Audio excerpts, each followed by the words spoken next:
المشاهدون الكرام، السلام عليكم ورحمة الله تعالى وبركاته. نشرة الأخبار من الفضائية الإريترية أقدمها لكم صلاح الدين حسين، والبدء بالعناوين.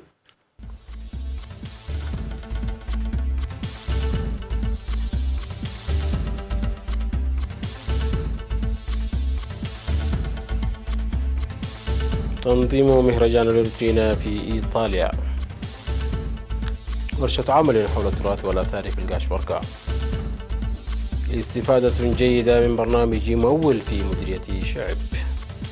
كيم وترامب يتفقان على المضي قدما في محادثات نزع السلاح النووي. الاتحاد الأوروبي وفيتنام يوقعان على اتفاقية هامة للتجارة الحرة. وثورة بركانين في بابو غينيا الجديدة.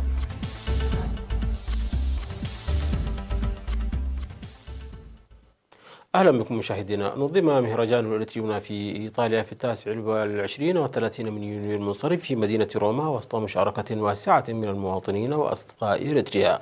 وافتتح المهرجان معالي وزير الشؤون الخارجية السيد عثمان صالح، واشتمل على عروض فوتوغرافية وفقرات ثقافية وسيمينارات حول الأوضاع الراهنة للبلاد والتطورات الإقليمية وغيرها من البرامج. والمهرجان السنوي الذي شارك فيه المواطنون القادمون من مختلف المدن الإيطالية والدول الأوروبية شهد معرضا فوتوغرافيا يعكس المباني الأثرية التي أدت إلى إدخال أسمرة في قائمة سجل الموروثات العالمية، وكذلك فعاليات الاحتفال بعيد الاستقلال في مختلف المدن الإيطالية. وقدم معالي وزير الشؤون الخارجية السيد عثمان صالح في السمينار الذي عقده توضيحا مفصلا حول المرحلة المبشرة التي جاءت مع اتفاقية السلام والصداقة بين إريتريا وإثيوبيا، والأوضاع في القرن الأفريقي، وعلاقة إريتريا مع دول الجوار وغيرها، والبرامج التنموية الوطنية حسب الأولويات، ودور المواطنين، ودور الدبلوماسية الشعبية، وكذلك التطورات التي تشهدها منطقتنا ومستقبلها. وحفل المهرجان بباغة من الفقرات الثقافية والفنية التي قدمتها فرقة فنية ذهبت من إريتريا.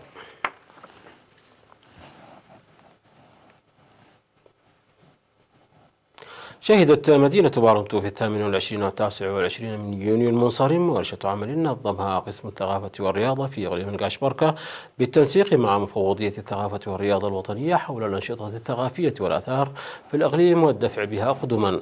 أوضح المدير العام للقسم السيد إدريس صالح بعد أن استعرض التنوع الثقافي وجماله في الإقليم، أوضح ثراء الإقليم بالآثار القديمة والتاريخية التي لم تستقل جيدا، مشيرا إلى أهمية تعزيز الأنشطة الجارية في هذا المجال.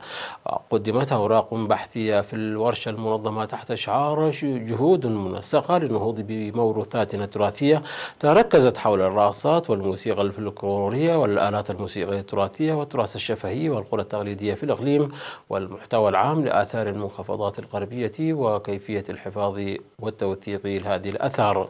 وبعد أن جرى نقاش موسع في المواضيع المقدمة، قدمت آراء ومقترحات حول وجود إيقاعات ورقصات فلكلورية وحكاوى وأماكن تاريخية وآثار كثيرة ومتنوعة لم تستكشف بعد، مما يتوجب إجراء دراسات علمية دقيقة وعميقة لاكتشافها واتخاذ خطوات سريعة لتوثيق الحكاوى والموروثات الثقافية والتراثية، والقيام بأعمال وجهود حثيثة منسقة للحفاظ على الآثار والأماكن التاريخية المكتشفة، وإنشاء متحف إقليمي وغيرها من الآراء والتوصيات.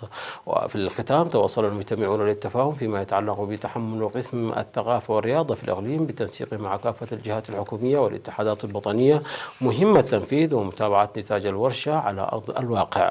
وفي الكلمة التي ألقاها مفوض الرياضة والثقافة السفير زمد التخليل بعد أن قدم توضيحا مفصلا حول مهام وهيكلية المفوضية، أكد جاهزية مفوضيته لتقديم دعمها للأقاليم من أجل إنجاح الجهود الحثيثة التي تبذلها الأقاليم للحفاظ على الموروثات الثقافية والتراثية والآثار التاريخية المكتشفة بطريقة جيدة. من جانبه قال حاكم إقليم القاشبركة السيد سايا هايلي أن الورشة ركزت على القضايا التي لم تمنح اهتماما أكبر مسبقا، مشيرا إلى أن إدارته تعمل لنشر مخرجات الورشة إلى القاعدة والعمل بجدية لتعزيز وعي المجتمع في الموروثات الثقافية والتراثية والآثار التاريخية. هذا وشارك في الورشة التي استغرقت يومان كبار مسؤولي مفوضية الثقافة والرياضة والمسؤولين في إدارة القاشبركة والمهنيين الناشطين في مجال الثقافة، وخاصة مجال الرقصات الفلكلورية والآلات الموسيقية التراثية والضيوف المدعوين.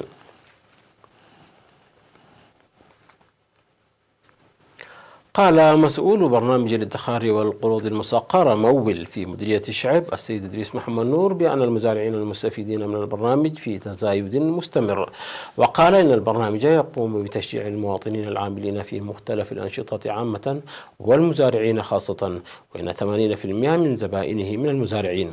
وأوضح أن كثافة العمل تزداد في موسم الزراعة، وقدم في السنوات الماضية أي الصندوق قروض لحوالي 600 مواطن بأكثر من 4 ملايين نقفة، وأعاد أكثر من نصفهم الدين المستحق، وحققوا نتائج مرضية في تحسين حياتهم المعيشية. وأشار إلى تقديم البرنامج الإرشادات والتوعية لمتلقي القروض حول أهمية القرض وسبل توظيفه، وأوضح بأن برنامج مول يسمح بتقديم قرض من 30,000 إلى 100,000 نقفة للناشطين في المجال التجاري المسقر، إضافة إلى وجود قرض للعاملين. ويعمل برنامج الادخار والقروض المسقرة مول إلى جانب خلق فرص العمل لتحسين الأوضاع الاقتصادية للمقترضين.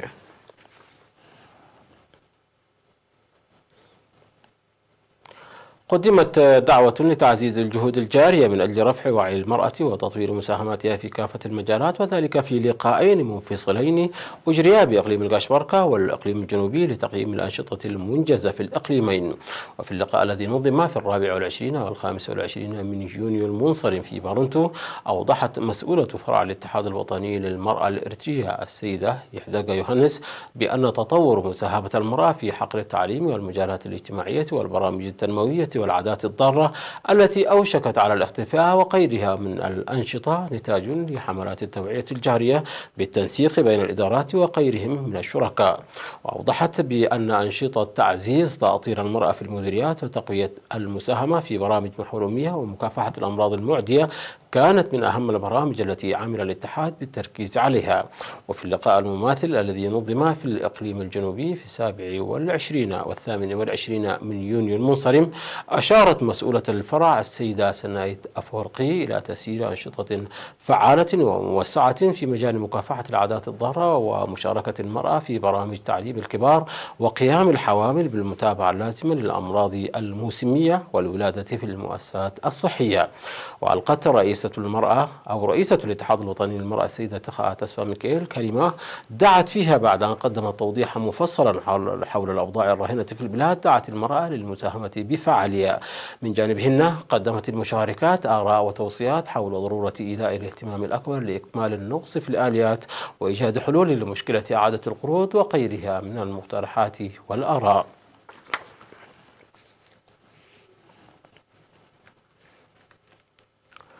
عقد مكتب وزارة الصحة في إقليم عنسبة سمينارا في ضاحية قزقزة بمديرية حمل مالوة حول رعاية الأمومة والطفولة.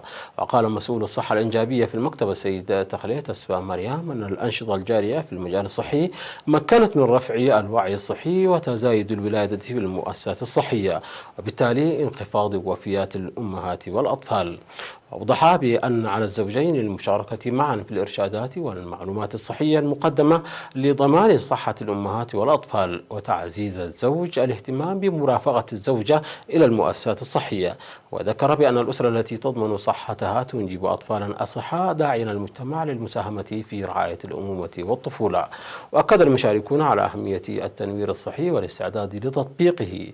هذا وتبعد قزقزة مسافة حوالي 36 كيلومترا من كرن، وتقع على طريق كرن أفعبت.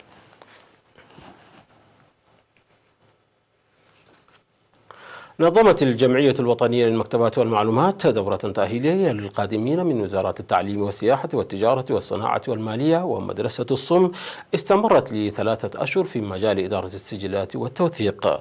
وفي مراسم التخريج التي جرت في 29 من يونيو المنصرم في قاعة وزارة التعليم، ألقى رئيس الجمعية السيد كوفلو ميكيل كلمة أشار فيها إلى تقديم الدورة بمساعدة التكنولوجيا، ويتوقع من الدارسين تطوير المعرفة المكتسبة في العمل على أرض الواقع. وأوضح الدارسون بأن الدورة التأهيلية تساعد في نقل نظام إدارة السجلات المكتبية من الأسلوب التقليدي إلى نظام رقمي حديث، وتقديم خدمات سريعة وفاعلة، وتلعب دورا بارزا في تطوير نظام إدارة الكتب والسجلات.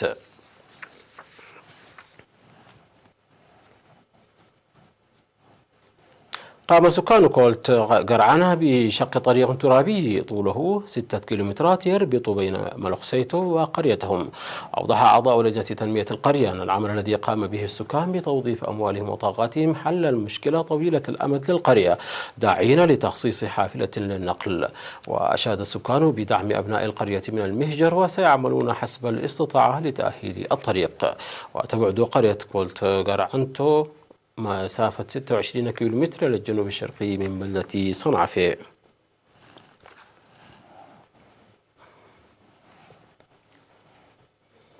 مشاهدينا، نشرتنا تتواصل من الفضائية الإريترية، ولكن بعد فاصل قصير فابقوا معنا.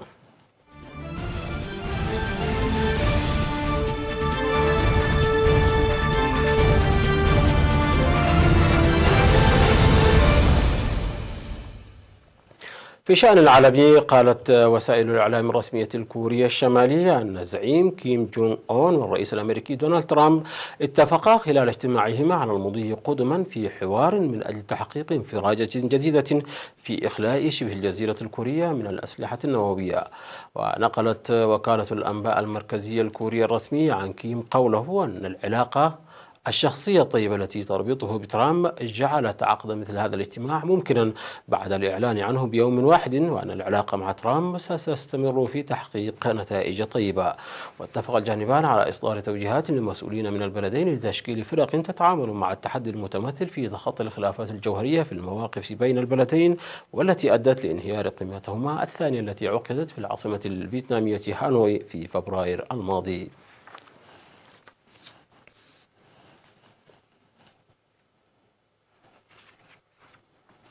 وقع الاتحاد الأوروبي وفيتنام الأحد على اتفاقية هامة للتجارة الحرة بينهما.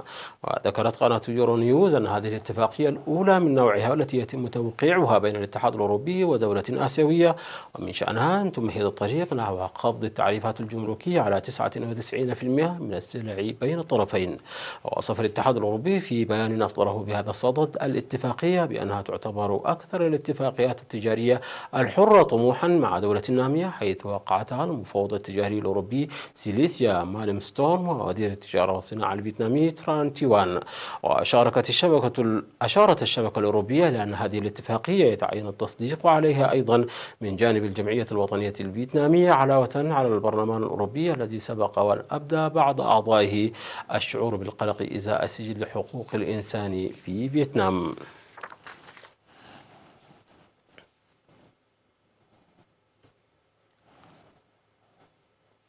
قالت وكالة إغاثة يوم الأحد أن ثوران بركانين في بابوغ غينيا الجديدة أجبر نحو 15,000 قرويين في شمال شرق البلاد على الفرار من منازلهم. وأثار بركان جبل أولان في جزيرة نيو بريتن بشمال شرقي البلاد فجأة وغذف بعمود من الرماد لارتفاع نحو 18 كيلومتر في الهواء، فيما أثار بركان جبل ماناما القريب منه وسالت الحمم البركانية الخطرة على منحدراته. ولم ترد أنباء عن وقوع قتلى أو مصابين، لكن ثورتي البركانين تسببتا في تدمير منازل ومزارع وآبار، مما ترك القرويين بلا طعام ولا ماء، كما تسببت أعمدة الرماد البركاني في عرقلة الرحلات الجوية الداخلية. وقال مدير مكتب الاتحاد في بابوا غينيا الجديدة لرويترز يوم الأحد أن الصليب الأحمر في البلاد والحكومات المحلية ومراكز مواجهة الكوارث والجيش يزودون تلك المناجي بإمدادات إغاثية. وأضاف أن من غير الواضح بعد متى ستتسنى عودة النازحين للقرى.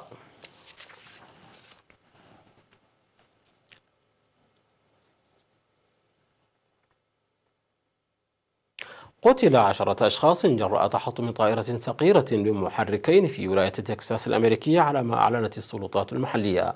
وقالت متحدثة باسم سلطات مدينة أديسون إحدى ضواحي دالاس لوكالة فرانس بريس أن السلطات الطبية المحلية أكدت مقتل 10 أشخاص، وأضافت لم يعثر على ناجين. وقد فتح تحقيق لتحديد ظروف تحطم طائرة كينج إير 350 بحسب شبكتين إخباريتين، فإن الأمر يتعلق بطائرة خاصة تحطمت لدى الإقلاع من مطار صغير بسبب عطل في أحد المحركين.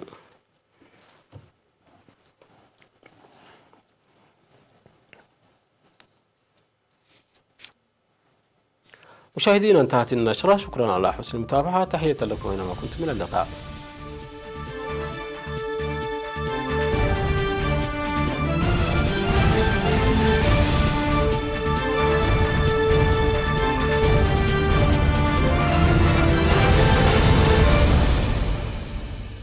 مسرح مسجار تصاوتي كعسو اجر عالمنا بعبي زيناتات يغصل الله قال كابت بزح الصعبي كبرات عزبتي سومنا وفصامتات سبورتس ابزي فصامت لمكتالكم ازينانا نمسجن زمزلو سومني كون مرغامنا صاب شعقن سلام.